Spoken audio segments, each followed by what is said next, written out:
Halo, selamat pagi. Saat ini Anda menyaksikan Berita Banten bersama saya Rusdi Maulana. Sejumlah informasi aktual dan menarik akan kami hadirkan untuk Anda. Dan berikut 3 berita utama pagi hari ini. Jual BBM subsidi ilegal, seorang buruh di Lebak ditangkap.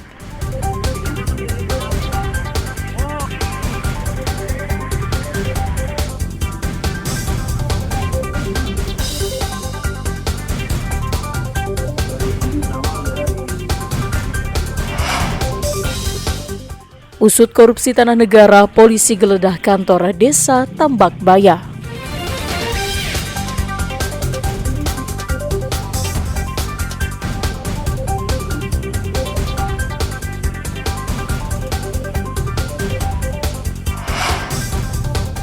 Istri Kades Curug Goong minta pelaku penyuntik suaminya dihukum berat.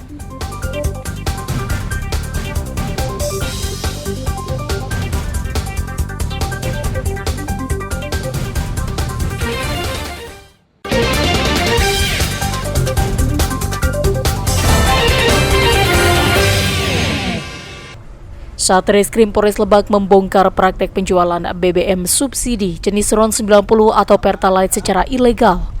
Polisi menangkap seorang pelaku bernama Irfan Haikal Fikri, warga Kecamatan Lebak Gedong, Kabupaten Lebak. Pelaku dan polisi sempat kejar-kejaran, bak seperti di film action. Pelaku diketahui membeli Pertalite secara berkala ke salah satu SPBU di Bogor, Jawa Barat, dan menjualnya ke sejumlah pengecer bensin di wilayah Lebak Gedong dan Cipanas. Pelaku ditangkap petugas di Jalan Raya Cipanas Bogor yang sedang mengangkut 110 jerigen berisi 3,8 ton BBM jenis Pertalite.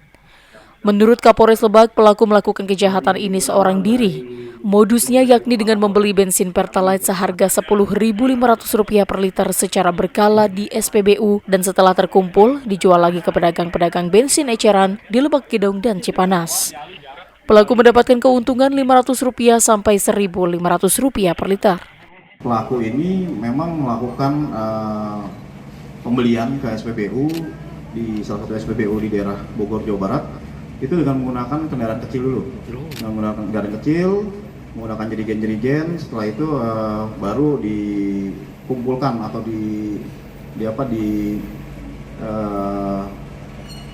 ke kendaraan besar. Jadi di satu lokasi dikumpulkan, dipindahkan ke kendaraan truk. Pelaku mengaku sudah 10 kali melakukan pendistribusian ke sejumlah pedagang eceran. Dari sebelum tahun baru. Oke. Ini dijual eceran atau gimana?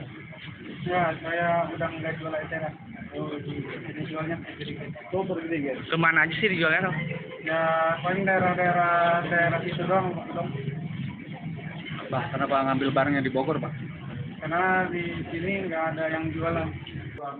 Akibat perbuatannya, tersangka dijerat dengan pasal 55 Undang-Undang RI tahun 2001 tentang minyak dan gas bumi dengan ancaman hukuman paling lama 6 tahun penjara dan denda 60 miliar.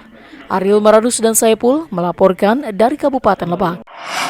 Penyidik unit tindak pidana korupsi atau Tipikor Polres Lebak menggeledah kantor desa Tambak Baya, Kecamatan Cibadak, Kabupaten Lebak.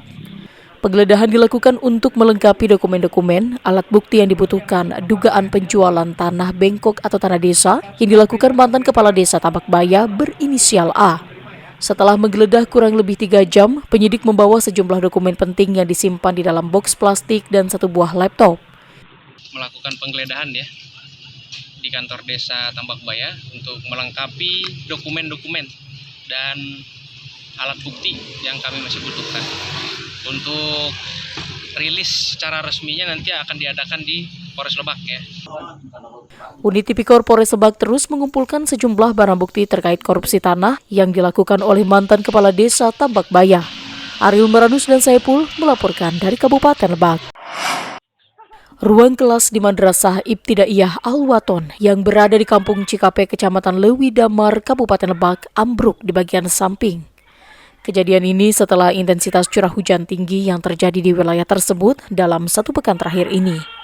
Terlihat bagian tembok samping kelas ambruk dan sebagian material bangunan masih menumpuk di bagian samping ruangan. Sejumlah siswa nampak terlihat sedang memilih sisa-sisa material bangunan yang masih dapat dipergunakan.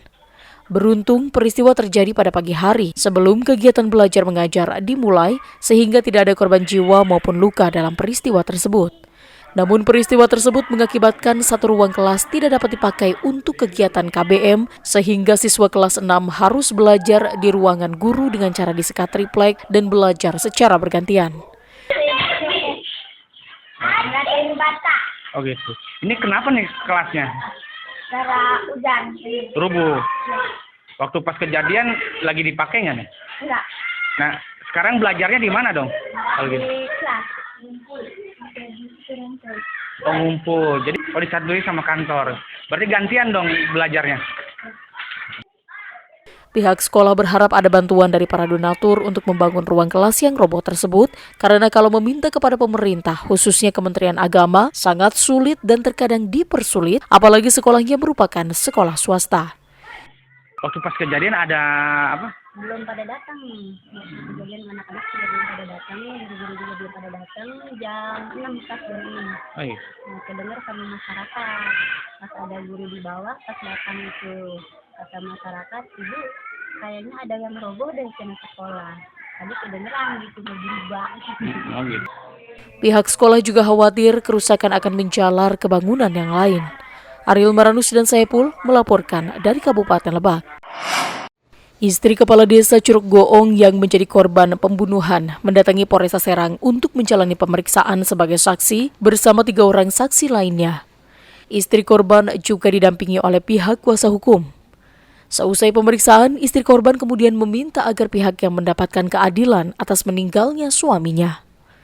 Ia pun mendesak agar polisi menerapkan pasal 340 tentang pembunuhan berencana terhadap pelaku pembunuhan lantaran pihak keluarga menduga ada unsur perencanaan. Istri korban berharap agar pelaku dapat dihukum seberat-beratnya. Sang istri mengatakan jika sangat terpukul atas kematian sang suami. Terlebih ada 4 orang anak yang saat ini masih kecil dan masih butuh kasih sayang dari sosok sang ayah. Harapan saya tentunya kan dia dipertanggungjawab ya, dihukumnya seberat-beratnya. Karena suami saya kan nggak mungkin bisa kembali lagi. Terus dia punya anak juga, saya punya anak yang usianya masih sekolah semua, masih. Kades Curug Goong tewas setelah disuntik oleh seorang mantri di rumah korban. Tersangka mengaku kesal dan emosi setelah mengetahui istri pelaku memiliki hubungan dengan korban. Ariel Maranus dan Rizal Ramdhani melaporkan dari Kota Serang.